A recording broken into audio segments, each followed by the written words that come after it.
sagesse pour aujourd'hui. Trouve le bonheur. Celui qui devient sensé aime son âme. Celui qui garde l'intelligence trouve le bonheur. Proverbe 19, verset 8. Dans ce verset, le sage révèle à ses lecteurs la piste du bonheur. Devenir sensé et garder l'intelligence. Exercice. Qu'est-ce qui assure ou garantit le bonheur d'un être humain? L'un des gros mensonges de tous les temps, c'est l'idée selon laquelle le bonheur se trouve dans les richesses. D'où le proverbe français, c'est la fin qui justifie les moyens. Qu'en pensez-vous? Et plus le temps passe, plus ce gros mensonge s'amplifie. Chacun pourra donner une réponse de ses lèvres à l'exercice ci-dessus, mais à la vérité, ce sont nos aspirations les plus profondes qui constitueront la véritable réponse. Car en effet, chacun aspire à ce qui est le meilleur pour lui. Et ce n'est que normal. Peu importe nos cantiques et nos œuvres actuelles, les questions véritables et importantes sont les suivantes. De qui suis-je à l'image?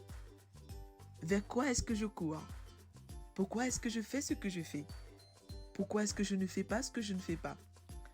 Lorsqu'on ne peut pas clairement et fermement répondre aux 4 questions ci-dessus, cela indique qu'on est encore noyé dans le mensonge qui consiste à croire que le bonheur de l'homme dépend de ses possessions et de ses capacités. La question du bonheur est étroitement liée à la question de l'identité. Lorsque le gros mensonge sur le chemin du véritable bonheur est dévoilé et accepté, alors commence un cheminement sur le sentier du bonheur véritable et durable. Pour le sage, devenir sensé commence avec la prise de conscience selon laquelle notre bonheur ne se trouve pas dans les richesses de ce monde, mais en Dieu seul. Pour le sage, garder l'intelligence consiste à tenir ferme quant à cette vérité. De même que les poissons furent créés pour s'épanouir dans l'eau et les oiseaux dans l'air, de même aussi, les hommes ne pourront trouver leur véritable épanouissement qu'en Dieu et en Dieu seul.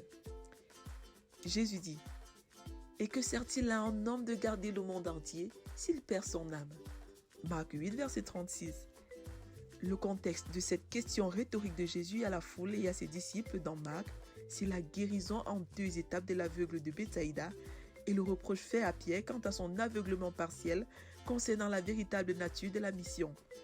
Cette question était là pour préparer les disciples à comprendre et à intégrer le moment venu la véritable nature du combat pour le salut de leur âme et de celle des autres. Vérité. Le salut ne s'acquiert pas à prix d'argent, mais par la foi en Christ seul. Application. Revenir à Dieu et marcher par la foi, quoi qu'il advienne. Recommandation. Toi donc mon enfant, fortifie-toi dans la grâce qui est en Jésus-Christ. 2 Timothée 2, verset 1. Prions ensemble. Père, accorde-moi le privilège de ne trouver mon bonheur et ma satisfaction qu'en toi et en toi seul. Au nom de Jésus, Amen. Lecture pour aujourd'hui. Psaume 91 à 95, Proverbe 19, Joël 1 à 4. Vous êtes bénis.